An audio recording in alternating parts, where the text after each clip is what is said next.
सुख धाम नाम सावरे कुमारी, सुंदर सुख धाम नाम सावरे कुमारी।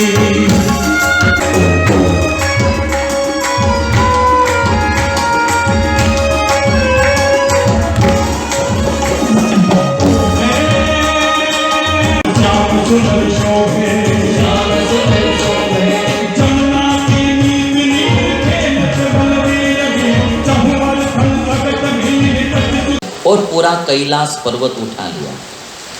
तो कैलाश पर्वत में शंकर और पार्वती बैठे थे, तो पार्वती विचलित होकर शंकर से लिपट गई। जब पर्वत पूरा उठाया तो पार्वती शंकर से लिपट गई। शंकर ने पैर से पर्वत को दबाया तो रावण की जो भुजाएं थी वो पर्वत के नीचे दब गई। और तब रावण ने ऐसी चीख मारी, जब अपनी भुजा पर्वत के नीचे दब गई तो रावण ने ऐसी चीख मारी कि जिससे त्रिलोकी कांप उठी। मंत्रियों के कहने से शंकर की स्तुति की, तब शंकर जी ने उसको मुक्त कर दिया। और जब उसने जो चीख मारी, चीख का आवाज इतना बड़ा था, उसको रावितम बोलते हैं संस्कृत में। यस्मात् लोकत्रयं चैतत् रावितं भयमागतं तस्मात् त्वं रावणो नाम नामना राजन भविष्यसि। रावितम इतना बड़ा, त्रिलोकी कांप उठी, इसलिए तुम्हारा नाम रावण होगा। और एक कथा अब मैं सुनाऊंगा कि रावण कोई भी पर नारी को बलजबरी नहीं कर सकता, जबरदस्ती उसका स्पर्श भी नहीं कर सकता था। क्योंकि एक बार पुंजिकस्थला नाम की अप्सरा ब्रह्मा जी के पास जा रही थी। रावण ने जबरदस्ती की।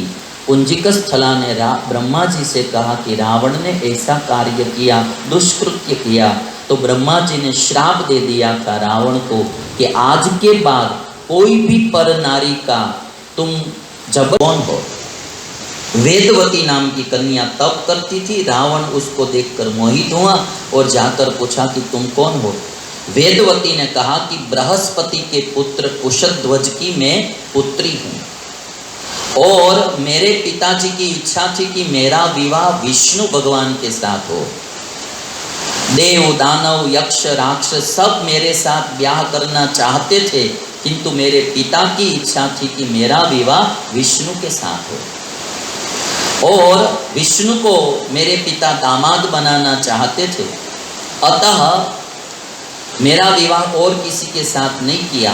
तब शंभु नाम के दैत्य ने सोए हुए मेरे पिता की हत्या कर दी।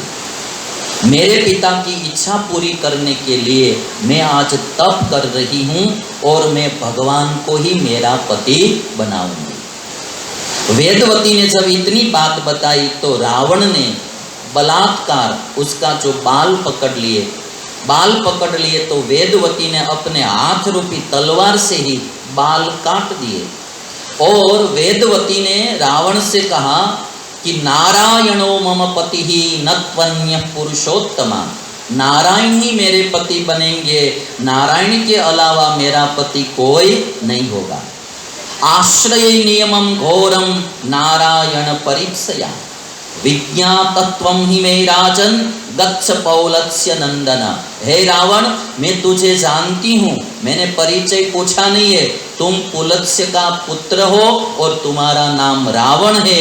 जानामि तपसा सर्वम त्रैलोक्ये यत् हि वर्तते, त्रिलोकी में जो कुछ हो रहा है वो सब मैं जानती हूँ। वेदवती ने अपनी हाथ रूपी तलवार से बाल काट दिए और रावण से कहा कि तुम्हारा वध करने के लिए मैं जन्म लेकर दोबारा आऊंगी। वही वेदवती सीता बनकर आई थी। इसलिए वेदवती का प्राकट्य जमीन में से हुआ था। भगवान श्री राम ने सभी को भेंट भी दी है, भगवान श्री राम ने, और सभी को विदाई दिया। तब हनुमान जी महाराज को विदाई देते समय कहा कि आप भी जाए। हनुमान जी महाराज ने कहा कि जब तक आपकी कथा होती रहे तब तक मैं इस पृथ्वी पर रहना चाहता हूँ, आपकी कथा सुनना चाहता हूँ। भगवान श्री राम ने कहा कि जब तक मेरी कथा होती रहेगी तब तक मेरी कथा तुम सुनते रहोगे। इसलिए कहा जाता है कि जहाँ कहीं भी राम कथा होती है तो हनुमान जी महाराज सुनने के लिए आते हैं। और सभी को भेंट देकर विदा किया।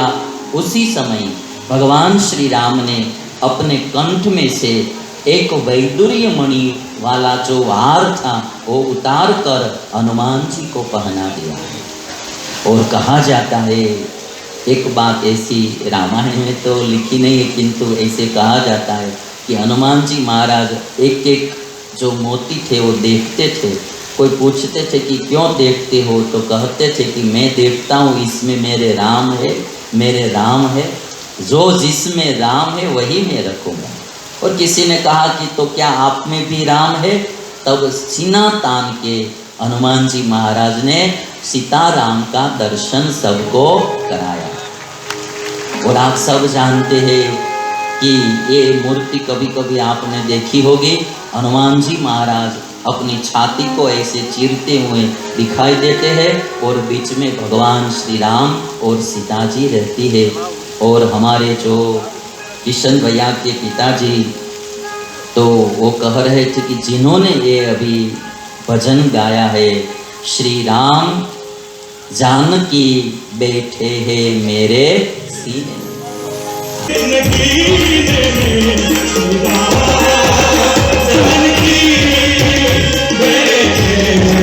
सोना खाना पीना, वो उसमें पाप भी नहीं है और पुण्य भी नहीं है।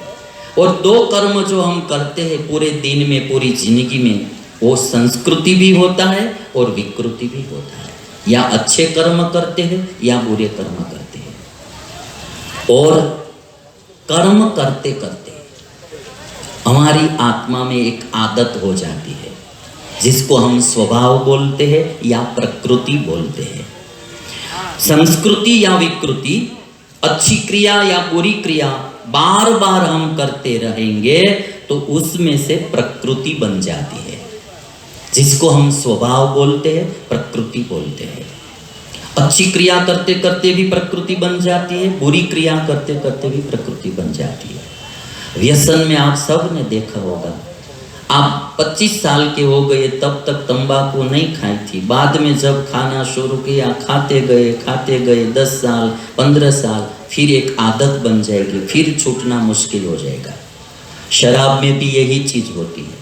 कोई भी व्यसन है हमारे जीवन में, पहले नहीं था, फिर हम बार बार करते रहे तो उसकी एक आदत बन जाती है, फिर उसको छोड़ना मुश्किल हो जाता है।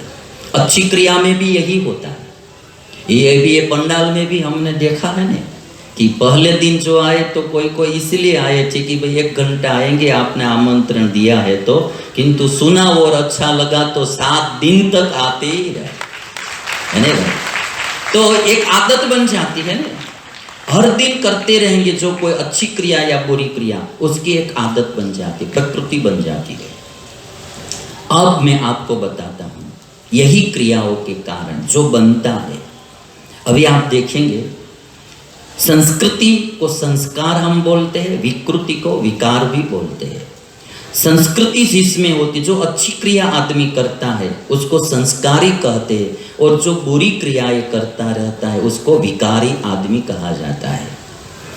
संस्कारी को ही हम सज्जन पुरुष कहते हैं, विकारी को ही हम दुर्जन पुरुष कहते हैं। सज्जन को ही हम देव कहते हैं और दुर्जन को ही हम दानव कहते हैं। देव और दानव दोनों एक ही पिता की संतानें थी। हमारे जो शास्त्र बताते, कश्यप प्रजापति की ही संतानें थी, है ना, देव और दानव। दनु के पुत्र दानव हुए, दिति के पुत्र दैत्य हुए, अदिति के पुत्र आदित्य देव हुए। तो अच्छी क्रिया करते करते आदमी संस्कारी बनता है, सज्जन बनता है, देव बन जाता है। और बुरी क्रिया करते करते विकारी बनता है, दुर्जन बनता है, उसको ही दानव कहा जाता है। और क्रिया यानी देखना, सुनना, खाना पीना, भांति भांति की क्रिया। हम हर दिन कुछ न कुछ बुरा देखते रहेंगे आंख के द्वारा, तो हमारे दिल में विकार उत्पन्न होता ही जाएगा। विकृतियां इतनी बढ़ जाती है बाद में कि आदमी को सुधारना भी मुश्किल हो जाता है। अपना पूरा जीवन आदमी बर्बाद कर देता है। पढ़ाई बर्बाद हो जाती है, धंधा बिजनेस बर्बाद हो जाता है, परिवार बर्बाद हो जाता है, पूरा जीवन भी बर्बाद हो जाता है। विकृत क्रिया करते करते ये पूरी जिंदगी बदल जाती है, बिगड़ जाती है। और अच्छी क्रिया करते करते आदमी इतना सुधर जाता है, इतना महान बन जाता है, सभी का भाव प्रेम उसको मिलने लगता है। अभी मैं आपको उदाहरण बताऊंगा इसका। अभी देखेंगे एक क्रिया में एक और राम थे, एक और रावण था। राम संस्कारों से भरे थे और रावण विकारों से भरा था। दोनों की राशि तो एक ही थी, राम और रावण, और समय भी दोनों का एक ही युग में दोनों आए थे। एक ने संस्कृति फैलाई और एक ने विकृति फैलाई। तो आज हर कोई राम के नाम से आनंदित हो रहे हैं, अपने पुत्र का भी नाम राम रखते हैं, और आज दिन तक किसी ने अपने पुत्र का नाम रावण रखा नहीं है। वो भले है ना, रावण जैसा वो भले, किंतु रावण नाम किसी ने रखा नहीं है। राम की पूजा होती है और रावण के पुतले जलाए जाते हैं। रावण के पुतले जलाए जाते हैं, हर साल जलाए जाते हैं। रावण का तो जलाया जाता है, साथ साथ में कुंभकर्ण का भी जलाया जाता है। तो एक बार कहीं ऐसा प्रोग्राम दशहरा के दिन हो रहा था, कुंभकर्ण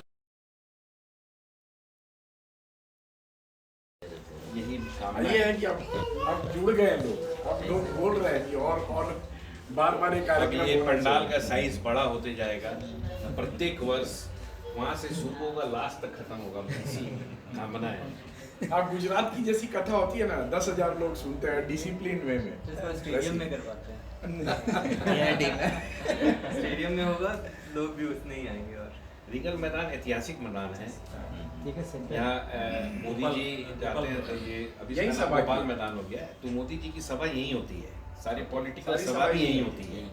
तो ये मुख्य मैदान है। गडकरी साहब ये मैंने महात्मा गांधी जी ने भी यहाँ आया, महात्मा गांधी, जवाहरलाल नेहरू, सबका यहाँ पर ये हुआ। जय जय सब दो। और जमशेदपुर शहर भी बहुत स्वच्छ है और यहाँ के लोगों की भावना भी बहुत अच्छी रही। तो हमको गुजरात जैसा ही यहाँ जमशेदपुर में महसूस हुआ और लोगों का बहुत भाव प्यार मिला। गुजराती समाज हो, मारवाड़ी समाज हो, बिहारी समाज हो, और मिनी भारत में हमको पूरे भारत ही यहाँ कथा श्रवण कर रहा हो, ऐसा ही लगा और बहुत आनंद हुआ यहाँ। स्वामी जी, हम लोगों ने 2-3 प्रपोजल रखे थे। एक तो गुरुकुल का कि हम लोग गुरुकुल यहाँ स्थापित करना चाह रहे हैं, और दूसरी बात कि अगले वर्ष कथा हम लोग जब करें और समय निश्चित करें हम सब बंधु मिलकर, तो आपका समय हम लोगों को जरूर मिले और आप जरूर आएं। तो इस विषय में क्या आशीर्वाद हम लोगों को देना चाहेंगे आप? जरूर जरूर, हम आप सबका माने सबके कल्याण के लिए कभी भी हम भी आएंगे, और भगवान इच्छा करेंगे तो यहाँ भी एक अच्छा गुरुकुल बनेगा, तो विद्यार्थियों को संस्कार के साथ शिक्षण मिलेगा। हमारे महात्मा गांधी जी ने कहा था कि संस्कार के रहित शिक्षण वो भी एक पाप है, क्योंकि संस्कार नहीं रहेगा, केवल शिक्षण रहेगा, तो वो शिक्षित आदमी जितना समाज का शोषण करेगा उतना और कोई नहीं करेगा। इसलिए जब शिक्षित भी रहेगा, साथ में संस्कारी भी रहेगा, तो समाज का पोषण करेगा। केवल शिक्षित रहेगा, संस्कारी नहीं रहेगा, तो वो समाज का शोषण करेगा। तो महात्मा गांधी जी ने जो बात कही थी, और वो बात अभी जो है कि संस्कार सहित शिक्षण गुरुकुल पद्धति में ही बहुत अच्छी तरह से दिया जा सकता है, तो ये प्रयास भी हम करेंगे। बहुत बहुत धन्यवाद स्वामी जी, सादर प्रणाम। बस दिल जीत लिया स्वामी जी आपने। हमारे Swami managing director of the Ram Katha. एक डिग्री और द COO जिसको बोला जाता है। एकदम मासूम सा चेहरा है, बचपन जैसा है। बहुत प्यारे, बहुत साल से हमारे साथ रहते हैं। बहुत प्यारे। कोई भी भौतिक इच्छा ही नहीं है, नहीं, कोई अपने शरीर के सुख के लिए कोई इच्छा ही नहीं, ये चाहिए वो इनका चाहिए। भी हिंदी में बहुत अच्छा कमांड है। अब भगवान राम की मुस्कान है, ऐसे जैसे भगवान राम मुस्कुराते होंगे तो हमारे स्वामी मंगल स्वामी जी की तरह। जिस दिन से हाथ रखे उसी दिन से मैं करवट ले नहीं पाता था, कल हम ये करवट भी सोया।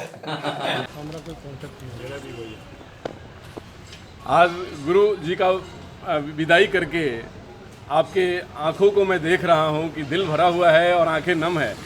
और इतने दिन, अभी 7 दिनों तक गुरु जी के साथ आप अंग संग लगे हुए थे और कथा की शुरुआत यहीं से हुई और आज यहीं पे आपकी बाइट हो रही है। इसकी पूर्ण विराम तो नहीं कहा जाए, आंशिक विराम है, फिर नई कथा की शुरुआत की।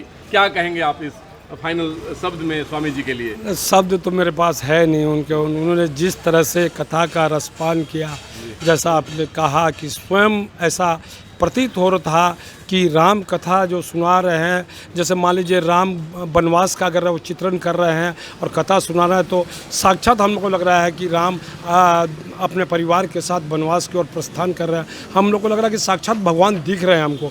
इस तरह का वो कथा का वर्णन किए और प्लस वो कथा के माध्यम से जो संदेश दिए कि देशभक्ति का संदेश दिए, युवाओं को व्यसन छोड़ने का संदेश दिए, परिवार में एकजुटता की बात की, जात संप्रदाय से ऊपर उठ के उन्होंने देश के लिए काम करने का बात किया, तभी भारत विश्व गुरु बनेगा। ये जो उन्होंने संदेश दिया है, निश्चित रूप से वो सब संदेश हम लोग को आत्मसात करना चाहिए और तभी उनके आयोजन को हम लोग सफल मानेंगे। और बहुत ही दिल बैठा जा रहा है उनको विदाई देते हुए। सही में बहुत ही तकलीफ है। इतना आत्मीयता, हम तो इतना प्रोग्राम किए हैं लेकिन इतना आत्मीयता मेरा कोई ऐसा नहीं हुआ है। प्रथम बार हम देख रहे हैं कि इस तरह का इतना आत्मीयता इनके साथ हमारी। बहुत बहुत धन्यवाद।